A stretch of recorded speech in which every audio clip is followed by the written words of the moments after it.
Good morning mga kabatchoy! Kamusta po kayo ulit?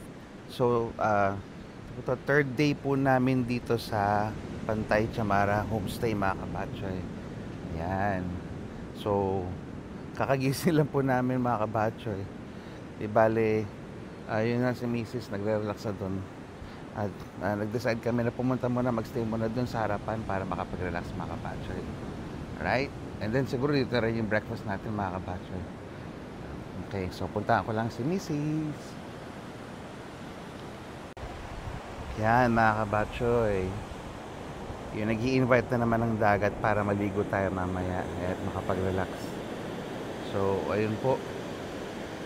Napakakalma rito at tahimik po dito sa Antay Chamara mga kabatchoy. Diba? Diba? Yan. Yan po si Mrs. Right. Dito po tayo sa Pantay Chamara Homestay mga kabatchoy. Mamaya lalakad-lakad tayo. And then, so afternoon magbe-breakfast or magsa-swimming tayo mga kabatchoy. Okay.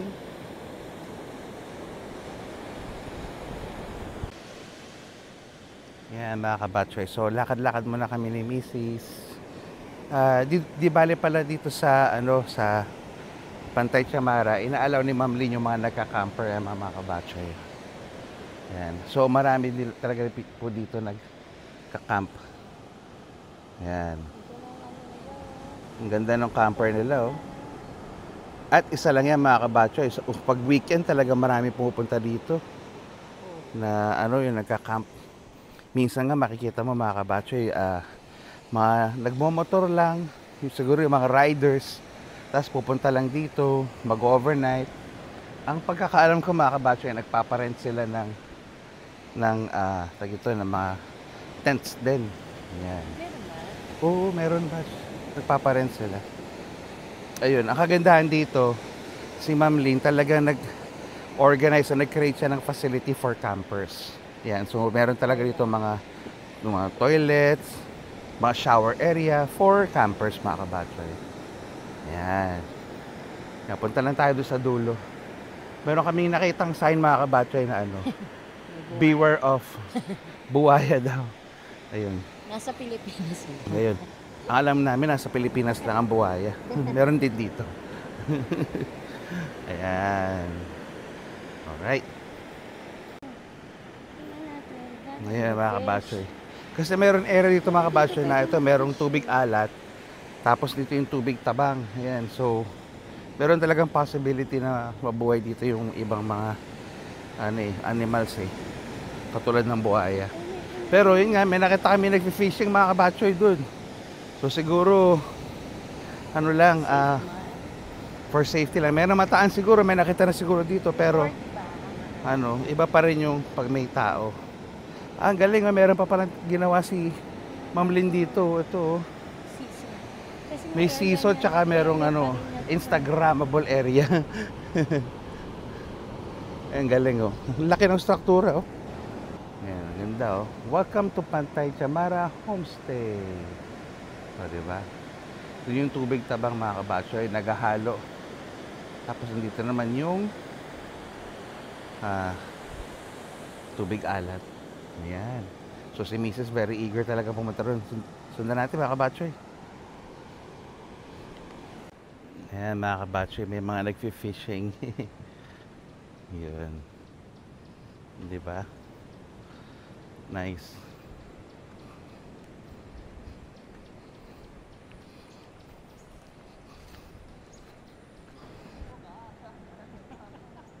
Ay, sumabit yung nila. Patay.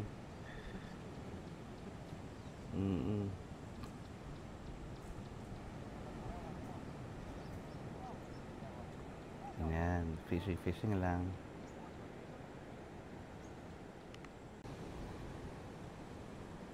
Ayan, fishing lang si Manong. Ready ng kanyang pamiwit.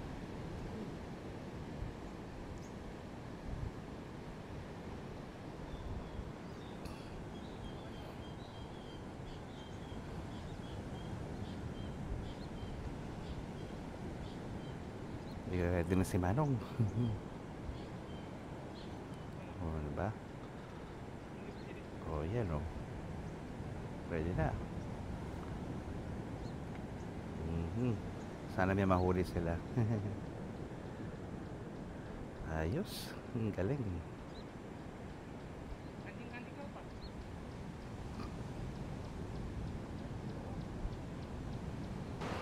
Yan mga kabatchoy, pabalik na tayo dun sa ating spot. Binakura na pala nila Ma'am Lane. Tapos, ano na, malaki talaga yung area mga kabatchoy. For camping. And for relaxation talaga. Yan. Kalmado na yung tubig. Yan. Okay, lakad muna tayo ulit mga kabatchoy. At this moment mga kabatchoy, si Mrs. ito. Nagda-driving lessons din dito ngayon. Ayan. Ayan, saan tayo pupunta, Batch? Tama-tama, medyo maambon, magandang practice kaya, Batch. Ayan, mga kabatchoy. So, ayan, lalabas muna kami. Maghahanap ng malamig, tsaka ng chocolate. Ay, maambon, tama-tama practice to kay Batch. Alright. Okay. Ito, palabas ito ng Pantay Chamara mga kabatchoy. Yun. Ito si Batch.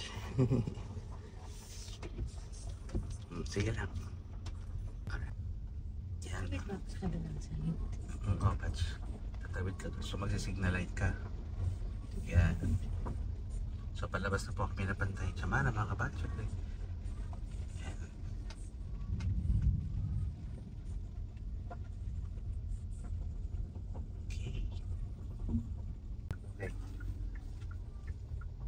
Gas, Batch. Balik.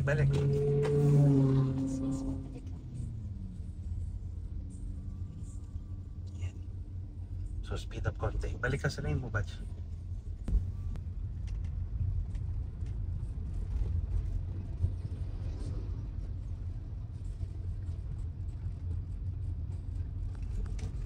Yay! Okay.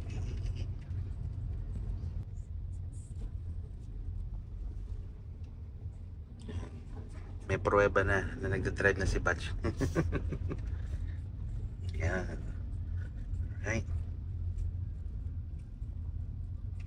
Kas konti, Batch.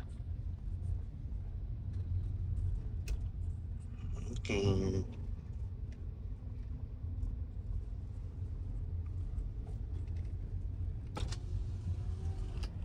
Ganda ng tanawin mga kabatchoy, oh. Diba? Oo. Makulimlim lang.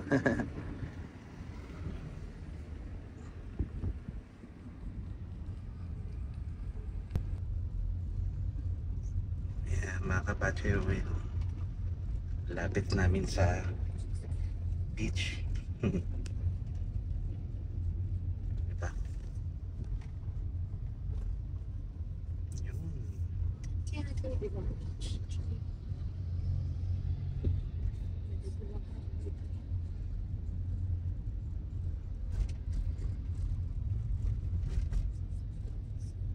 Konting gas, Batch. Ayan mga kabatchoy. So pagkatapos ng driving lesson ni Batch, nagpalit muna kami. Tapos tumigil muna pa kami sa isang parang convenience store para bumili ng ano to ba?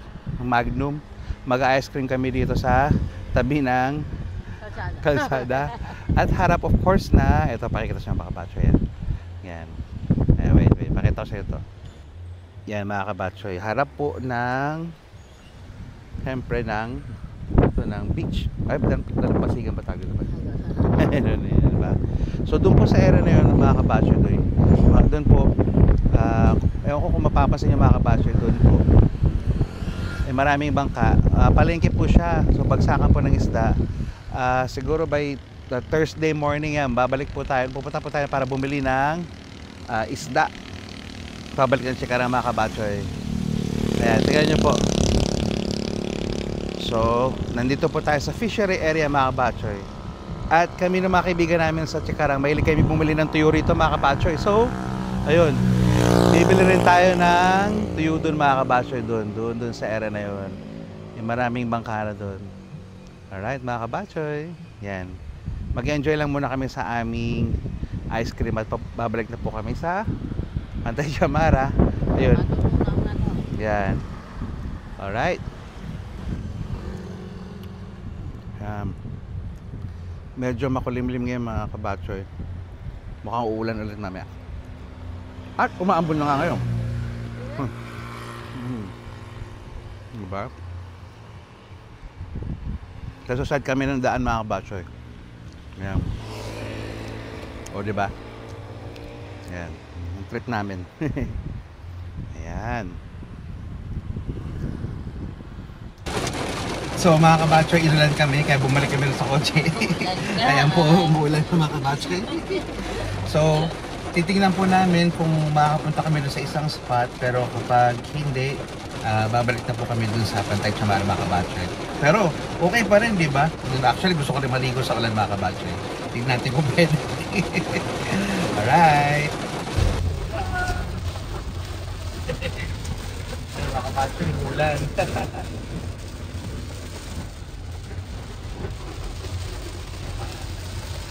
Ulan. Okay na.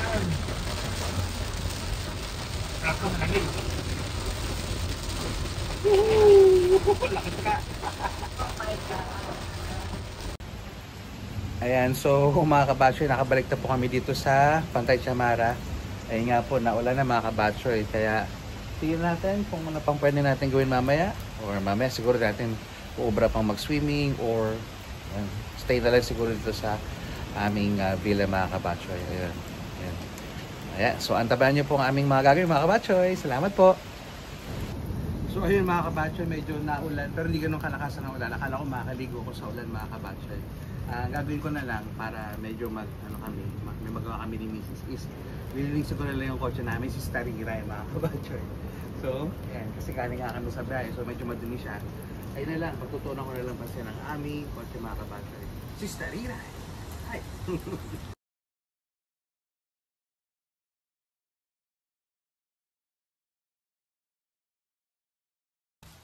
Mga kabatchoy, tapos pa ng paliguan si Stariray yung kotse namin. Ako naman ngayon ang maliligo sa mga kabatchoy. Hintay ko pang lumakas pa kasi pero ready na ako maligo mga kabatchoy. Lamig! Sige. Gusto mo yan ha? Ang lamig.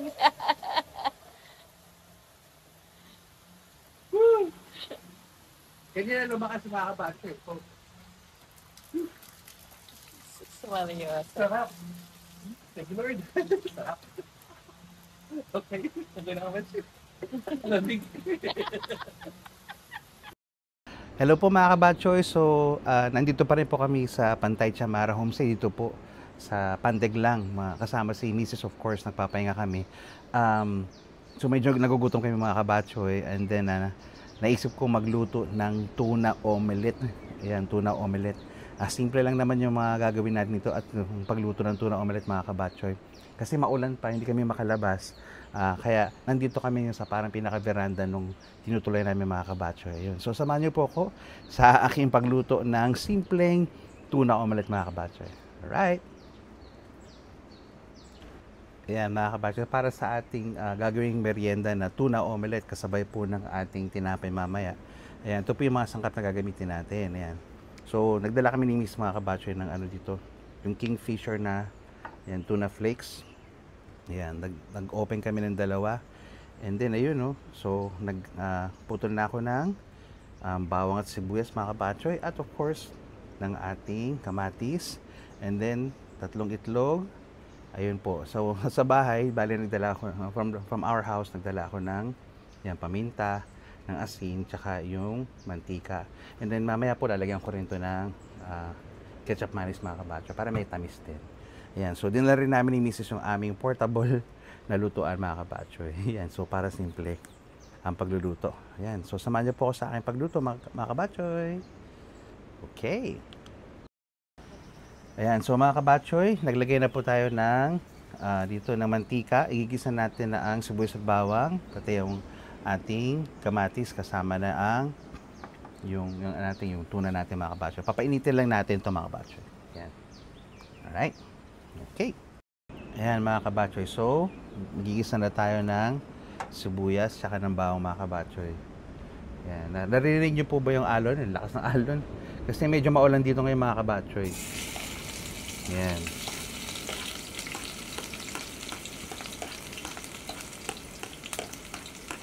Yan.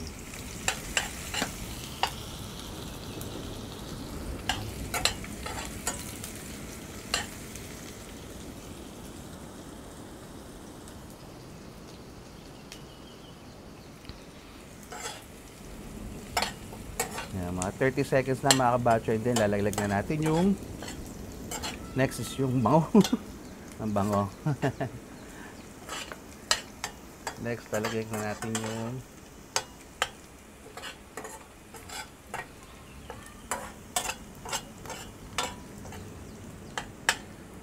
bawang mga kabatchoy. Yan, bawang naman ngayon.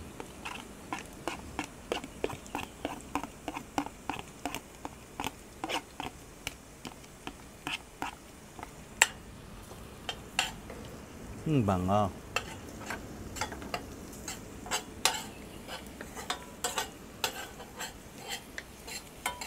So, di ba mga kabatchoy? Ayos, di ba? Hintayin natin mag-brown ng konti yung bawang.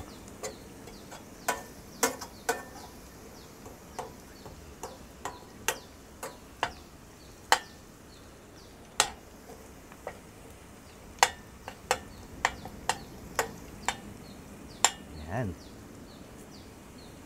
Masarap magmerienda mga kabatchoy kasi yun, makulimlim, medyo mainit. Yan, mamaya samahan natin ng kape sa merienda natin mga kabatchoy. At ang next mga kabatchoy, yung ating kamatis. Yan. Masarap.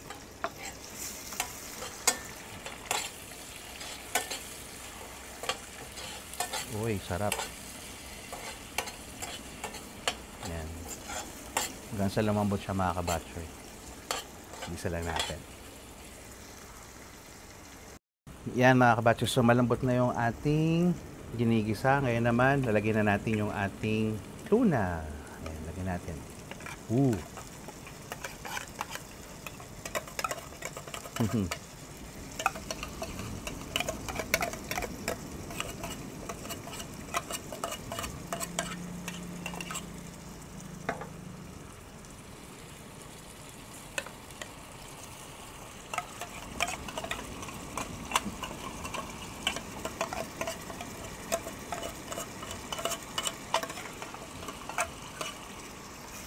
Halo lang natin mga kabatchoy.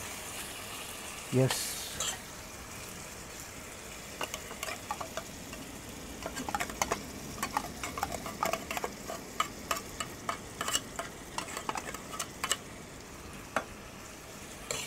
Nice.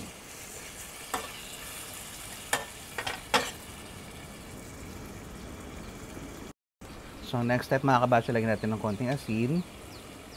Yan. Yan. At konting paminta mga kabatchoy para malasa at saka masarap. And then haluin lang natin ulit ng mga kabatchoy.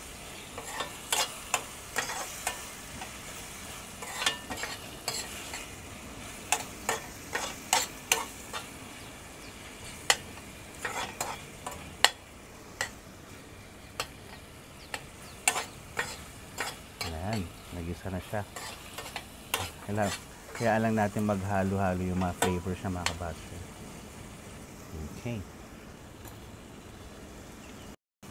So, ang next step po natin mga kabatchoy, lagyan natin konting ketchup manis para may sweet flavor din.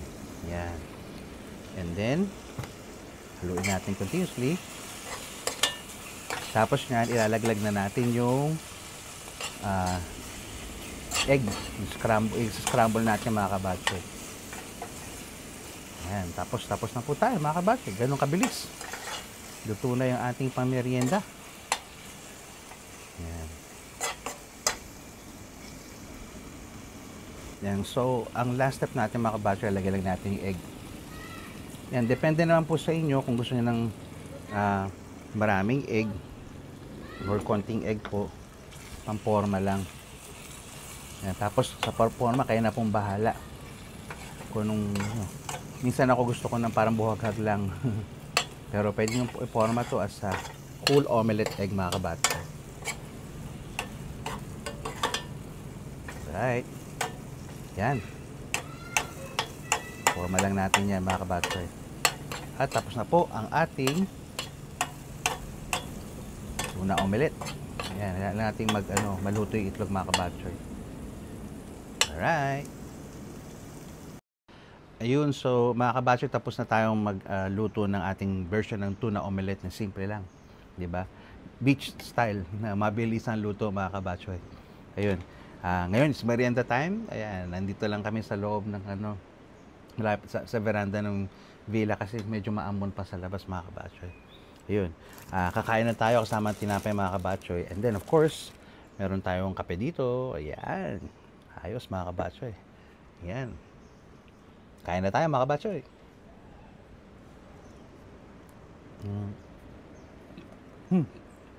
Sarap. Sarap mga kabatchoy. Ayos na merienda. Mabilis ang merienda. Nasulit mga kabatchoy. Sarap. Okay. So, antabayan nyo pa po yung mga gagawin namin mga kabatchoy. Yan. Kape naman tayo mga kabatchoy. Grabe. Sarap na ng food. Sarap pa ng panahon para magkape. Ano ba siya, no? Ayos mga kabatchoy. Sarap. Sulit na sulit. Diba? Very good. Grabe, ang sarap mga kabatchoy. Simple lang ang pagkakaluto.